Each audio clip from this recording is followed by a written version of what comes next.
Covishield vaccine को लेकर चौंकाने वाले खुलासे के बाद जिसने भी वैक्सीन लगवाई है सभी काफी ज्यादा घबरा गए हैं। जनता ने कोरोना काल में डर के मारे सरकारी दबाव से तमाम प्रतिबंधों से छूट के लिए local train, metro, flight, garden, mall में जाने के लिए वैक्सीन सर्टिफिकेट पाने के लिए वैक्सीन लगवा तो ली, लेकिन अब कोविशील्ड लगवाने वालों की जान पर बनाई है। भारत में इसी फॉर्मूले में से बनी कोविशील्ड के 175 करोड़ डोज लग गए हैं।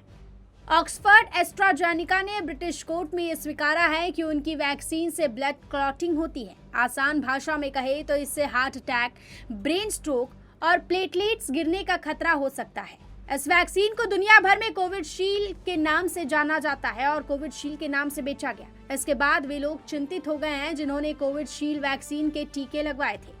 लेकिन क्या आप जानते हैं कि हमारे देश के महान प्रधानमंत्री जी ने कौन सी वैक्सीन लगवाई थी, जिन्होंने बार बार देशवासियों से ये कहा कि आप जाकर वैक्सीन लगवाइए, नहीं तो आप ट्रेन में सफर नहीं कर पाएंगे। आप जाकर वैक्सीन लगवाइए, नहीं तो आप फ्लाइट में नहीं जा पाएंगे। प्रधानमंत्री नरेंद्र मोदी ने 1 मार्च 2021 को दिल्ली के अखिल भारतीय आयुर्विज्ञान संस्थान यानी एम्स में कोरोना वैक्सीन का पहला टीका लगवाया था। उन्होंने कोविशील्ड का टीका नहीं लगाया। पीएम ने स्वदेशी वैक्सीन कोवैक्सीन का टीका लगाया था।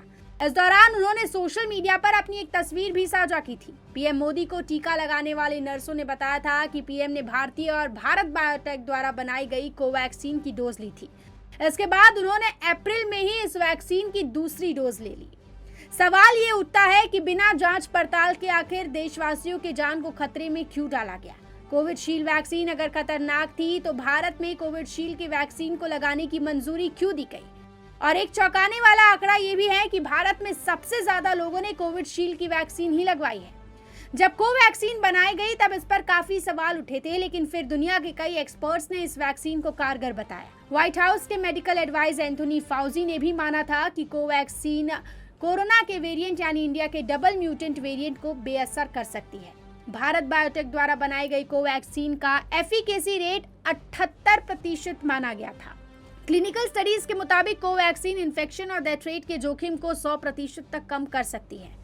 भारत में कोविशील्ड को लेकर खुलासे के बाद राजनीति भी गर्मा गई है। इसको लेकर यूपी कांग्रेस अध्यक्ष अजय राय ने पीएम मोदी पर जोरदार हमला बोला है। अजय राय ने कहा है कि प्रधानमंत्री नरेंद्र मोदी ने देशवासियों के जान का सौदा किया है। क्या यही है मोदी की गारंटी? उन्होंने आधार पूनावाला से 52 करोड़ का चंदा लेकर 140 करोड़ हिंदुस्तानियों की जान का सौदा करने का आरोप भी लगाया है। इसके साथ ही अजय राय ने कहा कि चंद पैसों के लिए देश की जनता की जान को जोखिम में डालने वाले दरिंदों को कांग्रेस की सरकार बनते ही उनकी असली जगह दिखा दी जाएगी। महाराष्ट्र के उप मुख्यमंत्री फडणवीस ने ये बयान दिया था कि हम आज जिंदा हैं क्योंकि मोदी जी ने हमें वैक्सीन दिया, लेकिन अब यही वैक्सीन जानलेवा साबित हुई तो क्या इसकी जवाबदारी मोदी जी लेंगे? खास बात यह है कि इस वैक्सीन का इस्तेमाल अब ब्रिटेन में नहीं हो रहा है। टेलीग्राफ की रिपोर्ट के मुताबिक बाजार में आने के कुछ महीने बाद ही वैज्ञानिकों ने इस वैक्सीन के खतरे को भांप लिया था। इसके बाद ये सुझाव दिया गया कि 40 साल से कम उम्र के लोगों को दूसरी किसी वैक्सीन का भी डोज दिया जाए। ऐसा इसीलिए क्योंकि एस्ट्राजेनेका की वैक्सीन से होने वाले नुकसान कोरोना के खतरे से ज्यादा थे। आपने देखा होगा कि जब से कोरोना वैक्सीन लोगों ने लगाई है तब से भारत में हार्ट अटैक से मरने वालों के आंकड़ों में तेजी से वृद्धि हुई है।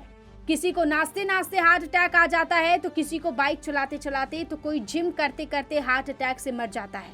मुंबई के एक अस्पताल ने यह भी बताया कि आपातकालीन वार्ड में पिछले कुछ सालों से हार्ट अटैक के मामले में 15 से 20% तक की बढ़ोतरी देखी गई है। चिंता की बात तो यह है कि 25 साल की आयु वर्ग की युवा पीढ़ी को प्रमुख रूप से ये हार्ट अटैक प्रभावित कर रहा है।